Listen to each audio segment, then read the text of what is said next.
নমস্কার দর্শক বন্ধু, আবারও চলে আসলাম আরো একটি গুরুত্বপূর্ণ ভিডিও নিয়ে। এই কিছুদিন আগেই চলে গেল চন্দ্রগ্রহণ, পূর্ণগ্রাস চন্দ্রগ্রহণ। এবার আবার সংগঠিত হতে চলেছে খণ্ডগ্রাস সূর্যগ্রহণ। তাহলে খণ্ডগ্রাস সূর্যগ্রহণ কবে, আজকে তোমাদের সেটাই প্রত্যেককে জানাবো। বিশেষ করে গর্ভবতী মহিলারা খুব সাবধান। এই সূর্যগ্রহণ খণ্ডগ্রাস অর্থাৎ আমাদের ভারতবর্ষের দৃশ্য না হলেও গর্ভবতী মহিলাদের বেশ কিছু কিছু জিনিস পালতে হবে। তাহলে চলে আসুন, ভালো করে জেনে নিন কবে কবে মানে কখন শুরু হচ্ছে এই খণ্ডগ্রাস সূর্যগ্রহণ। এবার এই দিনই শুরু হবে মানে মহালয়া। তাহলে খুব ভালো করে শুনে নাও। জয় শ্রীকৃষ্ণ, রাধে রাধে। আজ তাহলে বলবো, সামনে আসতে চলেছে বছরের অন্যতম অমাবস্যা, যা এটা অমাবস্যা মহালয়া, আশ্বিন মাসের মহালয়া বলা হয়। পিতৃপক্ষের শেষ, দেবী পক্ষের সূচনা এই মহালয়। এই দিনকে দেবী পক্ষের চোখ আঁকা হয়। এই দিনকে পিতৃপুরুষের তর্পণ, তার সঙ্গে সঙ্গে দেবীরও আরাধনা শুরু হয়ে যায়। মহালয়া তিথিতে দেবী দুর্গার আশীর্বাদ পেলে সারা বছর সুস্থ নিরোগ থাকবে। মাতা দুর্গা দেবী সেই পরিবারকে রক্ষা করে থাকে। এই বছর মহালয়ার দিন ভয়ঙ্কর সূর্যগ্রহণ সংগঠিত হতে চলেছে। 2025 সালে প্রথম সূর্যগ্রহণ। এই সূর্যগ্রহণ খণ্ডগ্রাস সূর্যগ্রহণ, অমাবস্যা পূর্ণিমার মতো সূর্যগ্রহণেও কিন্তু মানে প্রত্যেকের জীবনে কিছু না কিছু প্রভাব ফেলে থাকে। তাই মাতৃ আরাধনার সঙ্গে সঙ্গে খুব সাবধানের সঙ্গে এই গ্রহণটাকে পালন করো। গ্রহণের বিধিনিষেধ মেনে চলো। তাহলে বাড়িতে একটা বিশেষ জিনিসও মহালয়ার দিনকে কিনে আনো। তাহলে গ্রহণের কোনো পরিবর্তন পরিবারের মধ্যে পড়বে না। মা সর্বদা প্রত্যেকের মঙ্গল করবে, আশীর্বাদ পরিবারের ওপর মানে পড়বেই পড়বে। তাহলে গ্রহণ কখন লাগছে এবং কখন ছাড়ছে মহালয়ার তিথি।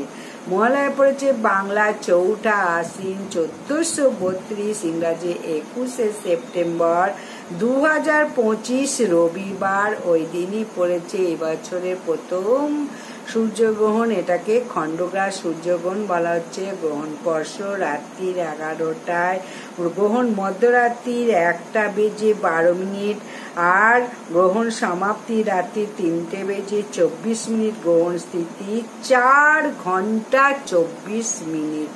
তাহলে গ্রহণটা খুব গর্ভবতী মহিলাদের জন্য সতর্ক সাবধান করে দিলাম।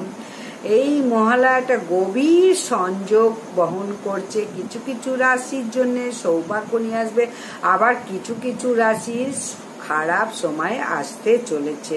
তাই প্রত্যেকে এই গ্রহণের বিধিনিষেধ মেনে চলো, পরিবারের তাতে মঙ্গলই হবে। মাতা দেবী দুর্গার আশীর্বাদ লাভ করার জন্যে কয়েকটি বিশেষ জিনিস আনো। তাহলে বাড়িতে মঙ্গল হবে এবং শান্তি বজায় থাকবে বাড়িতে।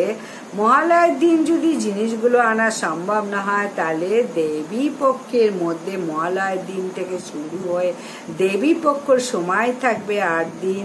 তাহলে যে কোনো একটি জিনিস অবশ্যই আনো।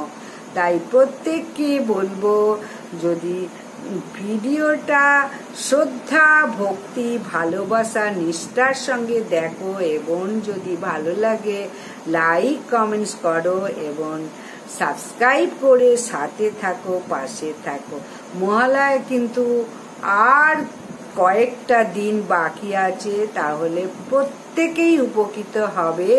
আমি কি বলতে চাইছি, প্রথম একটা বলবো, যদি রুদ্রাক্ষ যদি পাও, একটা চুম্বকীয় বৈদ্যুতিক শক্তি পাওয়া যায়।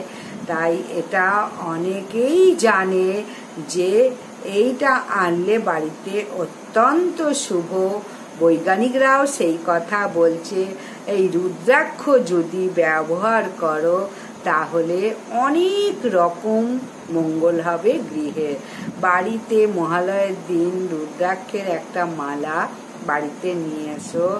আর যদি ওই দিন সম্ভব না হয়, মহালয়া থেকে দেবীপক্ষের যে শুরু, সেই দিনের মধ্যে যে কোনো একটা দিন রুদ্রাক্ষের মালা বা একমুখী রুদ্রাক্ষও নিয়ে আসতে পারো। যে কোনো একটা রুদ্রাক্ষও কিনে আনতে পারো।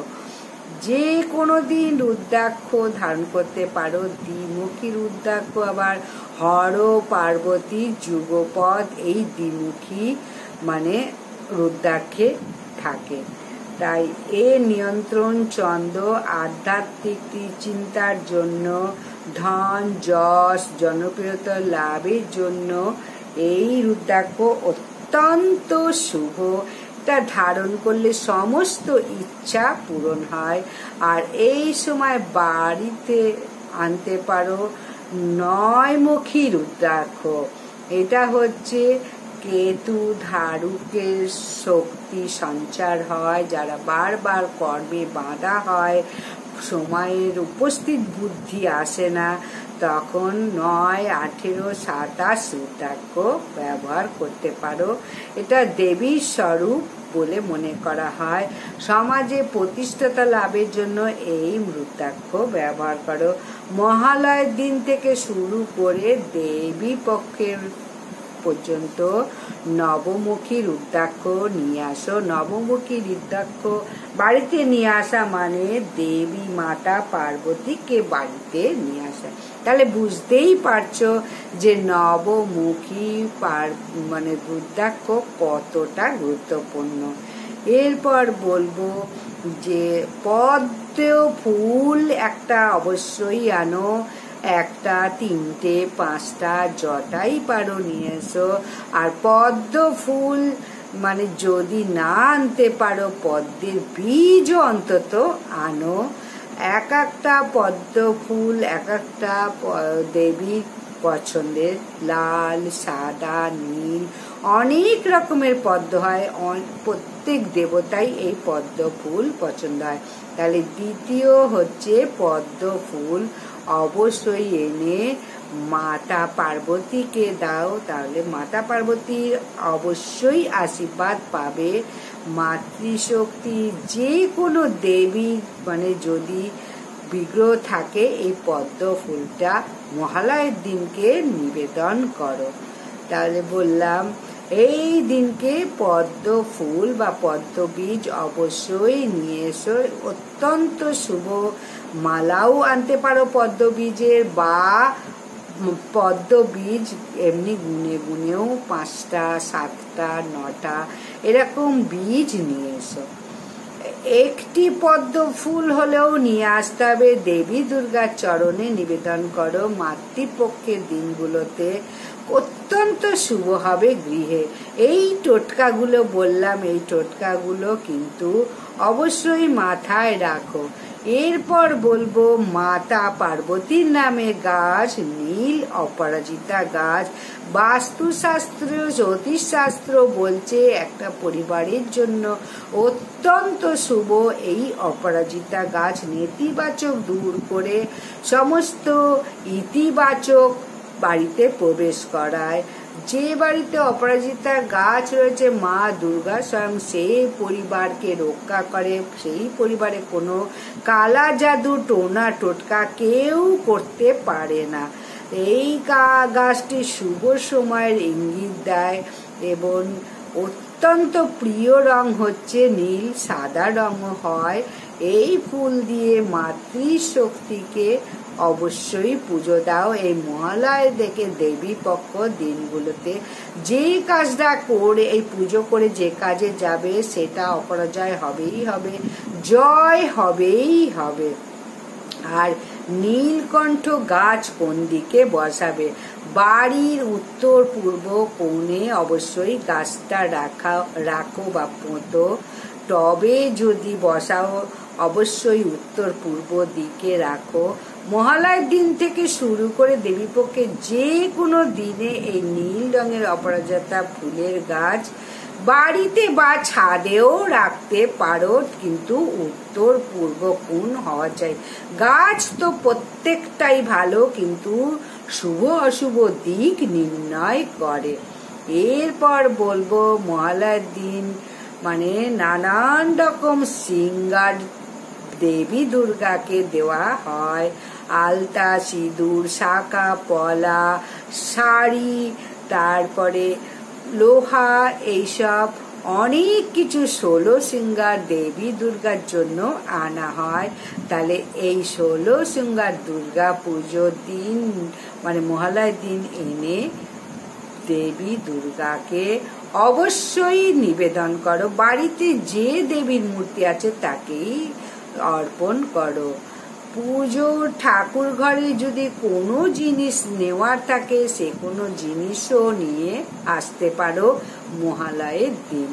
তাহলে মহালয়ার দিনকে ঠাকুরকে যদি কোনো একটা ভালো জিনিস নিবেদন করতে চাও, আমরা তো পুজোয় নতুন জামা কাপড় পরি, কিন্তু ঠাকুরকে কি দেবে সেটাও একটু ভেবে রাখো।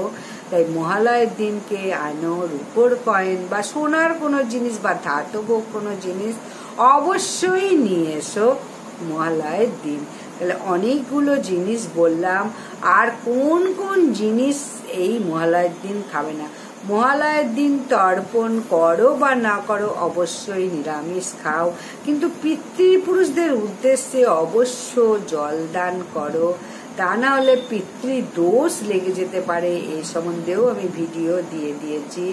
আর এই মহালয়ার দিনকে বৃক্ষচ্ছেদন করবে না, গাছ কাটবে না, গাছ তুলবে না, যত পারো বৃক্ষ রোপণ করো। একটা তুলসী দেবীকে বসাও, অত্যন্ত শুভ হবে। পশু পাখি, কুকুর, মাছ এদের অবশ্যই কিছু না কিছু খাবার দাও, গোমাতাকে খাবার দাও। কাউকে কোনো আঘাত দিয়ে কথা বলো না, এবং বাড়িতে কোনো কটু কথা গালাগালি কোনো মতেই সেদিনকে মুখে উচ্চারণ করবে না। কোনো ভিক্ষুক যদি ভিক্ষা নিতে আসে তাকে কিন্তু খালি হাতে ফেরাবে না, অবশ্যই কিছু না কিছু দান করো। সেদিনকে সবার সঙ্গে ভালো ব্যবহার করো। এবং এরপর বলবো মহালয়ার দিনকে অবশ্যই শ্রীমদ্ ভগবদ গীতা, গীতা পাঠ যত পারো এই দিনকে মানে অবশ্যই পাঠ করো। তার আগে সব সময় বলবো মহালয়ার দিন ব্রহ্ম মুহূর্তে উঠে ঘর বাড়ি খুব সুন্দর করে পরিষ্কার করে নুনের জল সারা ঘরে ছিটিয়ে দাও। তাই এই নিয়ম বিধিগুলো ছোট্ট ছোট্ট, এমন কিছু কষ্টের নয়। তাহলে কিন্তু প্রত্যেকের মঙ্গল হবে, ভালো হবে, শুভ হবে। দেখো, পরিবারে যদি কেউ কোনো ক্ষতি করতে চায়, সে ক্ষতি করতে পারবে না। মাতা দেবী দুর্গার আশীর্বাদে সেই বাড়ির প্রত্যেকে সুস্থ থাকবে, ভালো থাকবে। এই ছোট ছোট নিয়মগুলো যদি মানো, অবশ্যই এই জিনিসগুলো মহালয়ার দিন কিনে আনো। মহালয়ে অবশ্যই ভিডিওটাকে লাইক, সাবস্ক্রাইব, শেয়ার করে দাও যারা এখনো সাবস্ক্রাইব করনি। প্রত্যেকে ততক্ষণ ভালো থাকো, সুস্থ থাকো, সাবধানে থাকো। প্রত্যেককে জানাচ্ছি শারদীয় দুর্গার প্রীতি, শুভেচ্ছা, ভালোবাসা, অভিনন্দন।